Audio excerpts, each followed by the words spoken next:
Okay, so hello everybody. Thank you for joining our webinar today. My name is Gary Abraham, co-founder and managing director of Aspect Real Estate Partners. Aspect Real Estate Partners is a full-service commercial real estate brokerage company. And throughout this pandemic, we've been working with small businesses to help them navigate their real estate strategy and rent relief requests and options. With me today, we have Linda DiMario, the Executive Vice President of the Greater Irvine Chamber of Commerce, Nick Whitelaw, also with Aspect Real Estate Partners, and Max Sabino, also with Aspect Real Estate Partners. And I should say that Aspect, our company, we created this company about 4 or 5 years ago, David Gertie and myself, and we've been very active with the Irvine Chamber of Commerce since our inception, and we found that the Chamber of Commerce has been very helpful for us reaching out into our community, meeting other business leaders, seeing what's going on with the pulse of Irvine. And so we're very pleased to have Linda with us today. Today we're going to talk about how to rebuild your small business after COVID-19. We're still in the midst of the crisis, with businesses gradually reopening now and some others waiting to do so. So our goal today is to provide you with updated information and resources for you to utilize in your planning as you reopen in the next months. So I'm going to let, I guess, Nick take it from here, and we'll start. Great. Yeah. Thank you. Thanks for the introduction, Gary. My name is actually Max, and this is Nick Whitelaw. And so as Gary said, hey. We're associates at Aspect Real Estate, and we just want to thank you all for virtually joining us today. Nick, Gary, and I, we're very involved in the Irvine community, and we see that many businesses are hurting because of COVID. And so we thought it would just be a great idea to share all the resources we have in order to help in any way that we can. And so before we get going, I think it's worth mentioning that, Nick and I, we're experts in real estate. We're not economists. So the information we're providing today outside of real estate are things we've learned from other credible sources. And so now that that's out of the way, Nick, why don't you tell everyone what our goals are for today? Yeah, thanks, Max. So to go off of what Gary was talking about, our goal today is to try and give information and resources that could help small businesses through this tough time, because so many people have been affected by COVID-19. One of the best resources that local businesses are able to go to in Irvine is the Irvine Chamber. So with that, I also wanted to introduce our friend Linda DiMario from the Irvine Chamber. She is currently the Executive Vice President and has a ton of great information to share with you today. Hello, everyone. Good afternoon. Looking forward to sharing some time with you today. Yeah, so Linda is also on the board at Octane, one of the best, if not the best, startup accelerator in Orange County. We will also be taking a deeper dive on how the startup world is being affected by COVID-19 and the resources for them. So with that, Max, I want you to take it away with the challenges that some small businesses might have. Right. Yeah. So, we've been working on pinpointing the major categories of challenges that, businesses are currently facing, as well as the challenges that are going to be coming up soon during the reopening. And so, for the current challenges that we've seen for these past couple months of quarantine, there's obviously issues with paying rent and seeking rent relief from your landlords. There's been issues with revenue, of course, and then, a lot of small businesses out there are having to deal with employee furloughs and layoffs. And then, so the challenges we expect to see coming in terms of recovery are going to be, how do you bring those customers back? And then how do you bring your staff back after they've been laid off or furloughed? And then, of course, there's the health and safety recommendations that everyone's going to have to start to follow pretty soon. And then there's just the general uncertainty of what's happening, when we're going to open for business. And so because we've been tracking these challenges, we've been working with the Irvine Chamber on creating a resources guide that should be posted within the next week on the Chamber website. And so our resources guide is going to include sample letters for tenants to email their landlords for seeking rent relief. It's going to include market projections so that you'll know kind of what the value of your retail or office space is going to be by 2021. And then the Irvine Chamber, through all of their partners, has plenty of other amazing resources on there for small businesses seeking, seeking assistance during these times. And Yeah. yeah, so Nick. Yeah, thanks, Max. It's tough to see that businesses have so many current challenges going on because of COVID-19. I know that the Chamber can be a great resource with any business struggling right now. So I wanted to turn it over to Linda and ask a couple questions about the Chamber. So Linda, what resources do you have available for business owners currently? Thank you, Gary. Thank you, Nick, Max.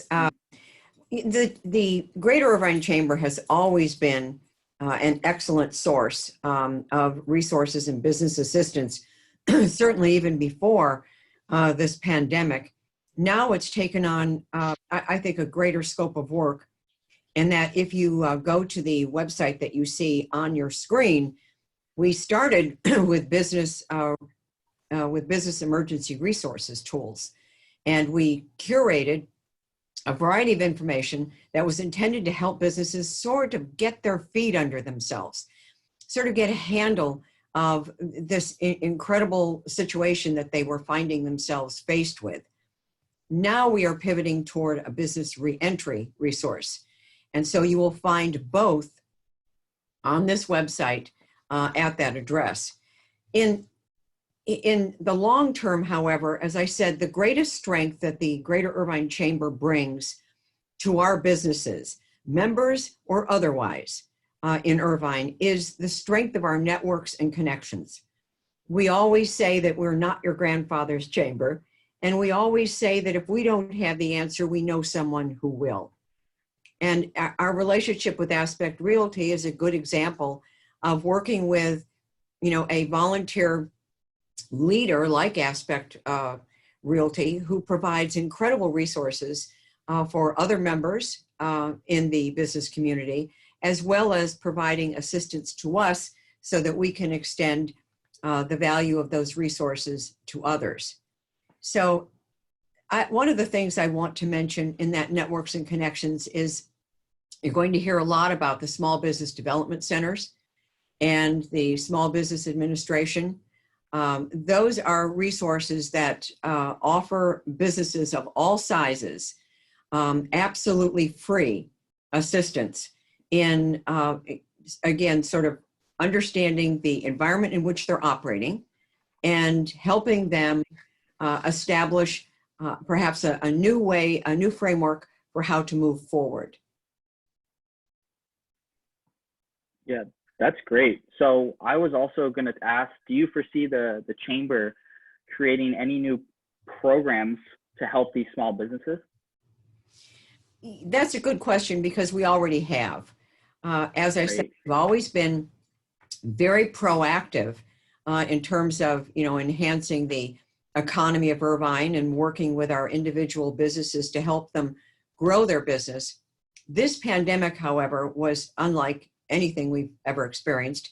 And so we partnered with the city of Irvine immediately. We partnered with our small business administration colleagues and in the district, and we partnered with our SBDCs. And what we did was literally communicate with 20,000 businesses in Irvine by email and advise them of the resources that were available to them. And that included my colleague, Caitlin Wynn from the city of Irvine, and myself, email address as well as telephone number.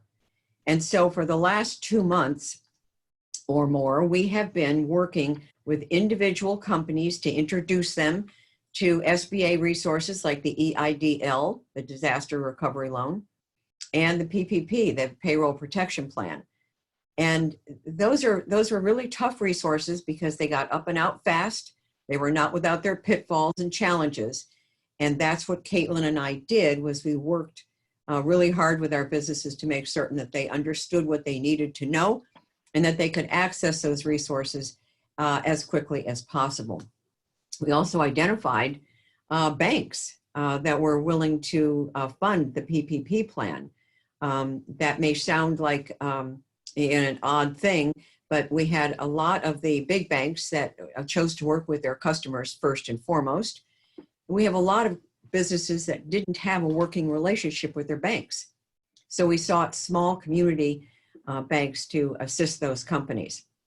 So that was a brand new, again, really customized one-on-one program that the Chamber and the city initiated. And now we're moving to the next stage. And the next stage of that is that we are moving, as I said, from recovery to reentry. So we're now communicating with those same 20,000 businesses and asking them precisely what it is they need to move forward when reentry is authorized by the state for their particular sector. And we're prepared to serve again as those first responders, if you will, and provide them with the resources and connect them with the resources they need to make good decisions moving forward. We're also going to be looking to our partners.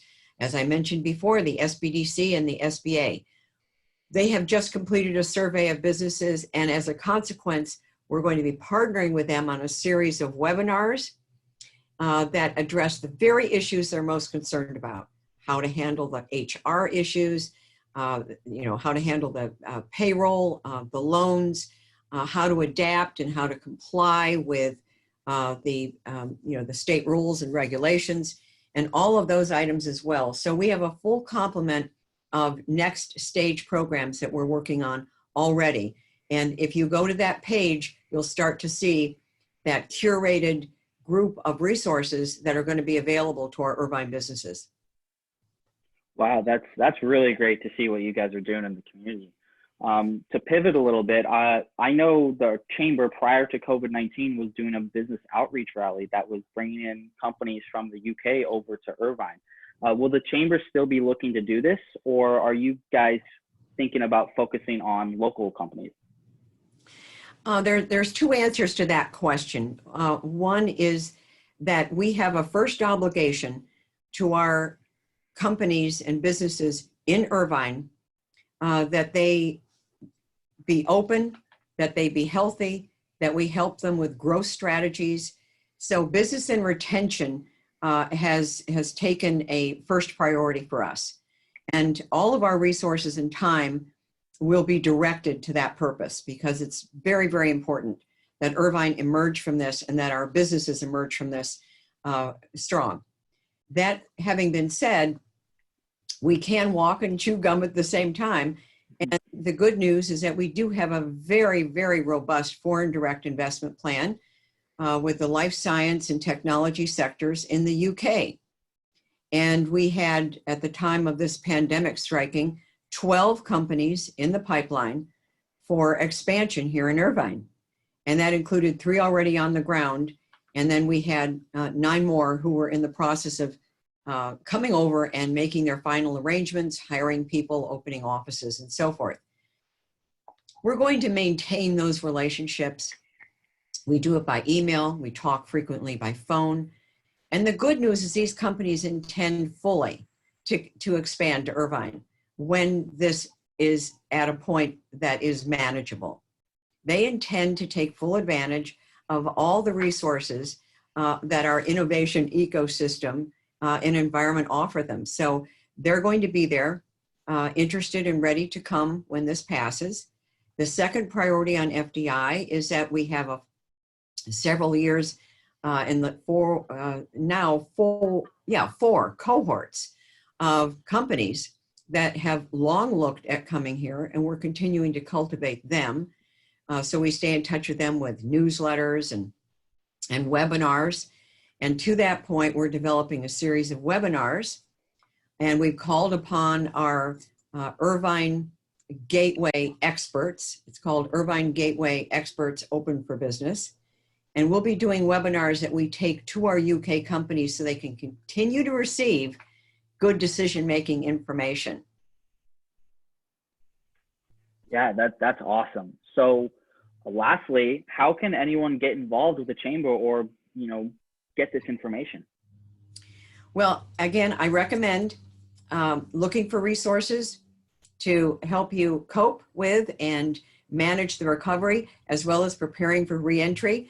Go to that greaterirvinechamber.com /emergency-business-resources. But just go to greaterirvinechamber.com and you'll see an emergency and re-entry bar right on the front page. Go there and check out those resources. You'll also notice that it has my name and an email address on there. I know full well that means that I'm making myself available essentially 24/7. That's what our job is. Our job is to be there for our businesses in the good times and the tough times. So I encourage people to go and check that out. Also, as the fog lifts from this situation that we find ourselves in, I'm very hopeful that our businesses will have been helped sufficiently and impressed sufficiently by our efforts that they'll consider joining the chamber and contributing their intellectual capital and their experience and expertise to help other companies grow in the future. Yeah, that's great. Everyone should definitely go to the chamber website and check that out, along with all the other information that they have in regards to COVID-19 and how the chamber could be a service to you. So in regards to the recovery of business, what can small businesses be doing now to prepare for the state reopening? That's one of my favorite questions, because I remember a line from a movie where it said, when people start talking about what a great opportunity this is, it usually means that something bad happened that you didn't expect. That's what our businesses are faced with. And they're looking, in some cases, at survival. And so what I recommend to businesses, regardless of what sector they're in, whether it's restaurant or retail, or advanced manufacturing or hospitality, whatever sector it is, this is the time where you need to reevaluate. You cannot allow yourself to become overwhelmed and paralyzed. Do your homework. Do your homework.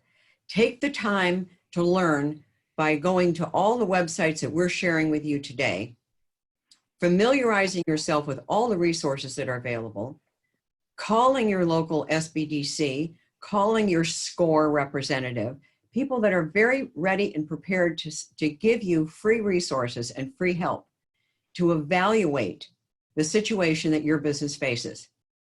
If you ask yourself honest questions, then you're going to be asking questions like, am I able to adapt my business to the current environment? You're going to be asking yourself, am I able to take the current business plan and business model that I'm working with right today into the post-pandemic period? You're going to be asking yourself, can you adapt to the compliance and to the rigors of what's likely to be social distancing for some time in the future? If you ask yourself those really fundamental questions, it's going to start to take you to a pathway where then you can start to look at, maybe we need to re-engineer this a little. Maybe we need to reinvent our physical environment or our business model a little. That maybe we need to reimagine what our business is going to look like in the future ahead. So while I don't want to be gratuitous and say what a great opportunity this is to take a look at where you are, it's a terrible situation. You do, however, have to truly reevaluate, learn everything you can, and then apply it, reevaluate where you are, and make good decisions about how you're going to move forward. Yeah, so I know there's still a bunch of uncertainty, about the reopening and what the state's going to do for local businesses. So, Linda, what can owners be doing right now to keep their businesses afloat currently? Okay, we have some good news in that we are quite confident that Orange County has now successfully complied with the 11 criteria necessary to submit a letter of attestation to the governor's office to fully open in stage 2 and accelerate the pathway to stage 3. Now, I know that's sort of gobbledygook perhaps for most, but if you look at the governor's 4 stages, on the California, .gov site, you'll see that Orange County has been stuck for a while 14 other more rural counties have been able to reopen faster. The good news, as I said, is we've managed to comply. We've met the criteria, and the Orange County supervisors are submitting a letter. So hopefully we're going to be able to reopen dining establishments in some way, reopen retail, malls and so forth in some way.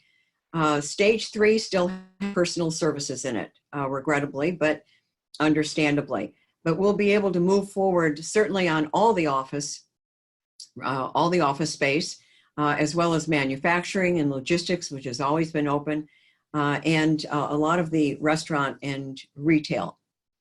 One other piece of information I'll share is that the city of Irvine is so committed to getting our restaurant and retail businesses back up and running that they have put together a plan to allow restaurants, for example, and retail to use pop-up spaces, either in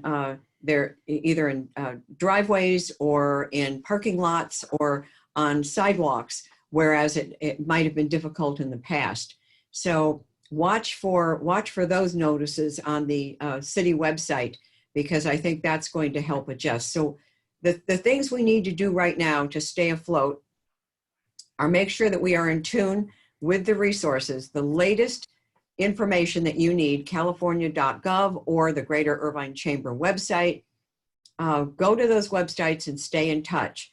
And as I said, use this time to completely reevaluate and make sure that you understand everything you need to understand to comply, to adapt, and to move into the future stronger and better prepared to not just survive, but to thrive. Yeah, that's some great information.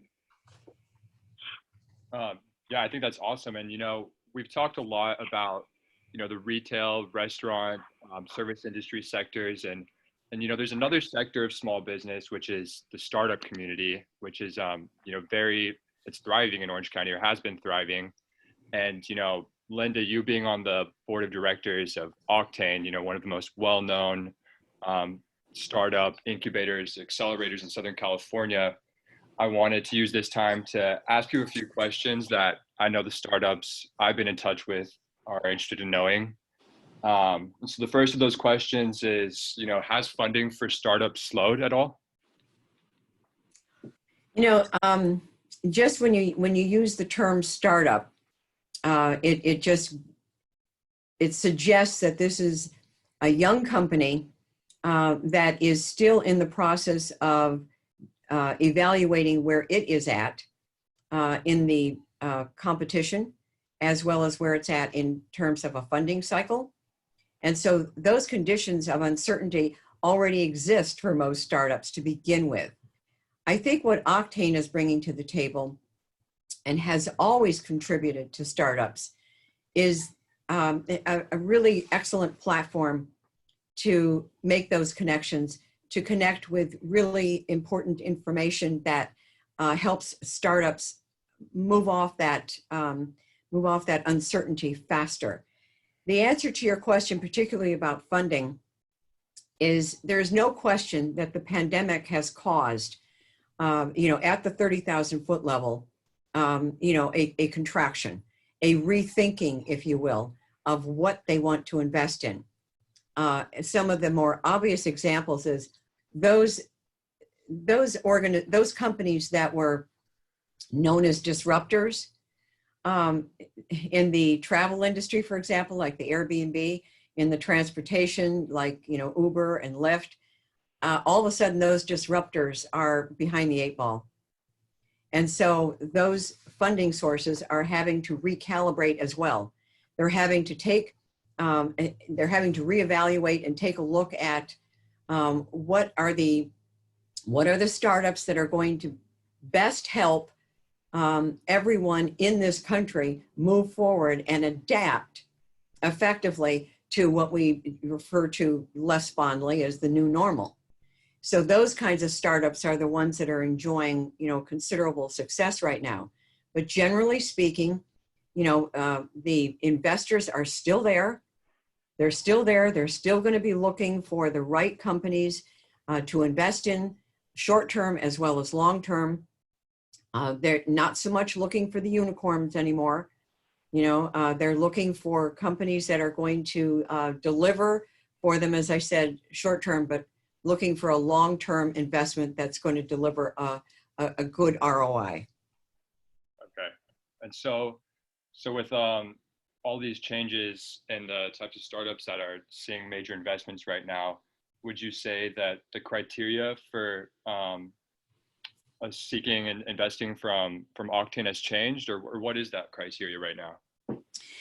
I wouldn't say that it's changed. I would say that it's going to be it's going to be more demanding, if you will. That is to say that there are going to be a great many more startups that are struggling and that are looking for funding than perhaps 2 or 3 months ago. And maybe they weren't looking for funding before because they had qualified for what we consider to be more traditional financing, and now they don't. So Octane has a very clear pathway, though. So any startup looking to get some of the best support, some of the most foundational support they can for their company is going to find that with Octane. And that comes in terms of their incubator program. Right now, they're focusing on cyber, they're focusing on fintech, and they're focusing on data analytics. And as you notice, particularly with fintech, touchless, really looking like a good later 21st century company. Same thing with data analytics, and same thing with cyber. So those three verticals inside technology are going to be the foundation for where Octane invests their incubator time to help those startups get a solid footing. The next stage with Octane is what they call Launchpad. And that's where you have a startup that's in a stage where they're looking for a Series A or a Series B funding, 500,000 to up to 25 million of funding, or they're fairly established. I think you will find with Octane's evaluation of the companies that come to their attention, they have always looked for companies that in life science and technology that are going to solve a problem and be around well into the future. So Launchpad is still operating from that same basic premise. And their third pillar, of course, is funding and connecting companies with investors. And the investors that associate themselves with Octane are looking for the same kinds of, a quality 21st century resilient companies that we would hope would be born from this period of difficulty and would sustain into the 21st century. Okay. And so obviously, business is changing, and we talked about how, when changes such as this happen, it creates new opportunities. Yeah. And so I want to just kind of ask you, what new types of startup businesses could you foresee arising from COVID-19? Yeah, again, I must be honest, it's one of the areas where I feel least expert in. I will tell you that, as I mentioned before, anything that's touchless is probably going to just really be accelerated, because in this environment, we're looking for ways to continue to connect and communicate, to continue to do business without having that same level of touch, whether it's through dollars and dollar bills, or whether it's through cards that we insert in equipment. I think anything touchless. I think anything in the cyber is going to find an accelerated state for themselves because there's increasing fraud as a result of what's happening with the pandemic. I wish that weren't the case, but there's always people willing to take advantage of a situation. And we've all noticed it perhaps in our emails and on our websites. So I think there are those are two obvious ones. But the third area is even more obvious: life science, vaccines, therapeutics, medical devices, and material and equipment that can convey and can be used to, inject or provide the solutions. So those are three areas where I think anyone that has a startup right now should find a good audience and some willing funding if it's a good product. Okay. All right. Yeah, that's great information, and I highly encourage all of you startups out there to definitely go check out the Octane website. There's a lot of great information on there that could help you navigate the uncertainty we're all facing. And then Nick, I think you wanted to talk about something. Yeah. Just so everyone knows, if anyone has any questions, just type it in the chat box below. We'll be having a brief Q&A at the end of this presentation. For those of you listening to the recording, we will be sharing Linda's contact information so that if anyone has any questions that come to mind or would like to know more about the Chamber or Octane, just let us know. So Gary, I wanted to turn it over to you to talk about the current lockdown status of Irvine and Orange County as a whole. See if you have any information about that.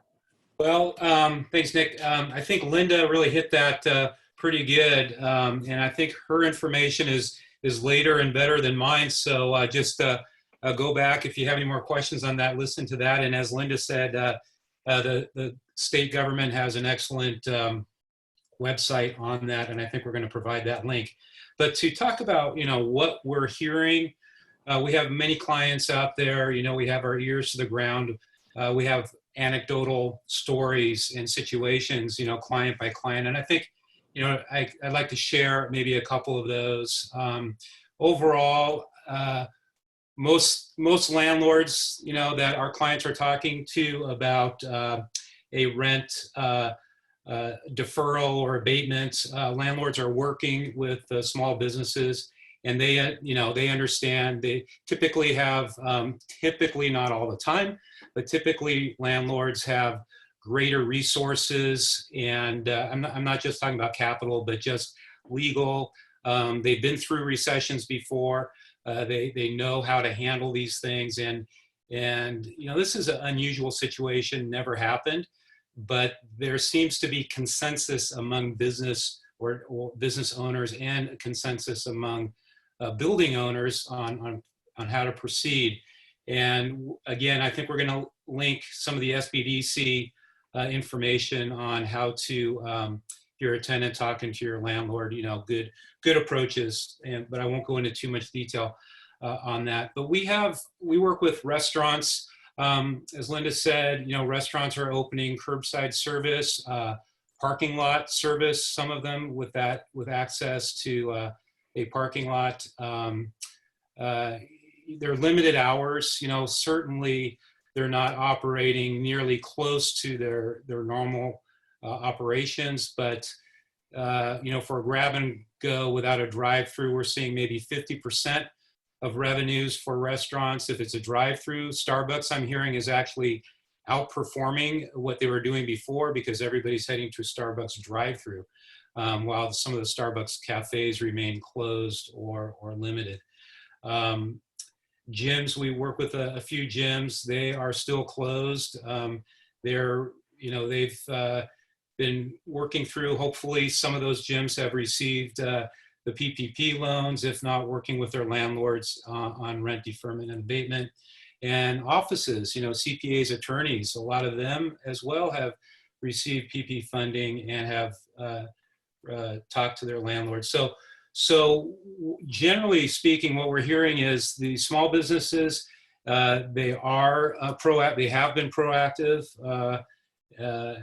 You do have to be really proactive in this situation, and we're seeing them so far weathering the storm with a number of months of capability to continue going until we learn more.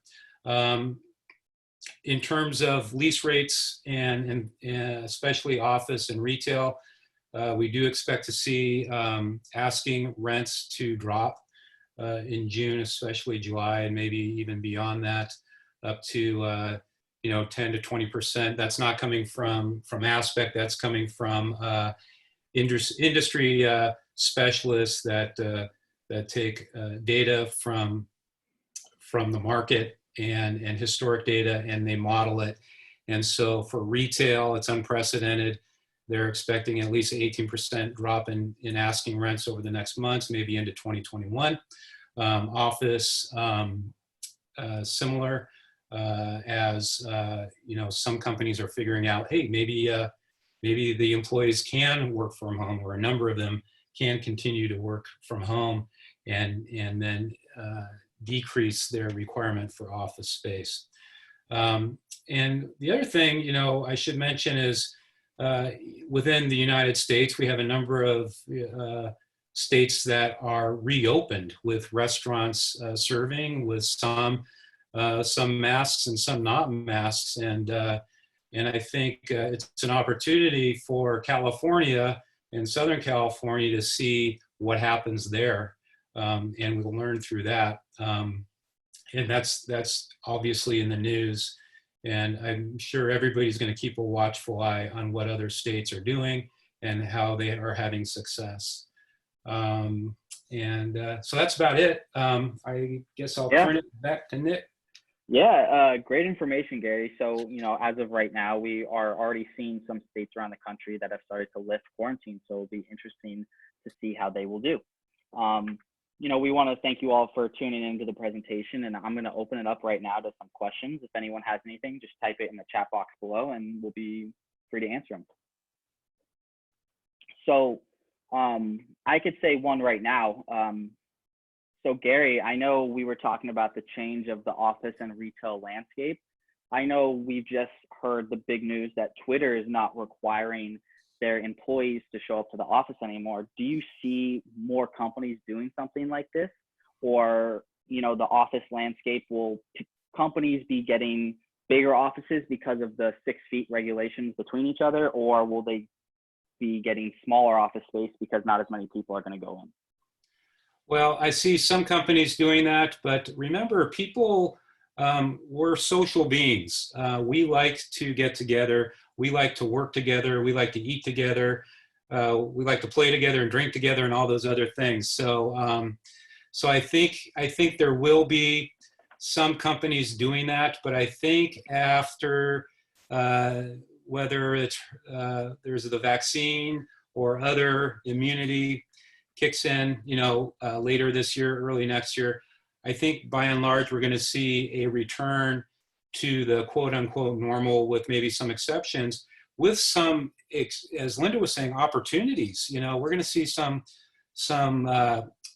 companies and industries come out of nowhere from this and be in expansion mode.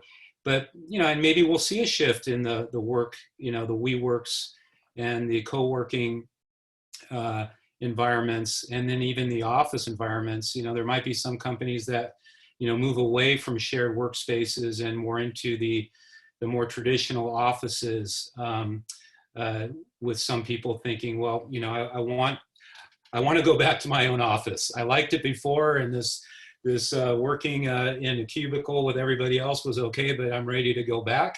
And then we might see some other companies come in and embrace the shared working space. So I guess the big general answer is people will come back. We are social animals, and we're not going to be working out of our homes. The most of us, maybe some of us will, but I think that will be a minority. I think for the most part we'll come back, and there may be a vacancy increase in office for a while, but I think that'll take care of itself within a year. Well, within 2 years, probably, maybe a little bit more. Yeah, thanks, Gary. Well, I'm not seeing any more questions right now. So, if any of you viewers out there have any questions you think of later, feel free to reach out to any of us, either email, phone call, LinkedIn, however you like. And, I just want to thank you all again for tuning in and taking this time to learn and educate yourself. And I hope you all have a great day and you all stay safe. Yeah, have a great day, everyone.